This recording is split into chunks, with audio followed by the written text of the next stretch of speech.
You don't need confidence to start.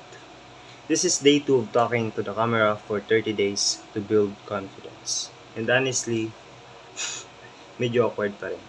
But I realized that you don't need confidence to start. You just need to start.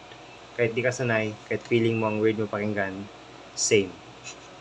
Confidence doesn't come before action. It comes from the action itself. Kaya kahit di perfect, kahit cringe, I'm still showing up.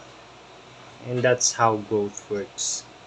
Minsan pangit sa simula, minsan nakakatawa, pero that's part of it. What matters is I'm still doing it. And if you're also trying something new, just remember you don't have to be great on day 2. You just have to keep going.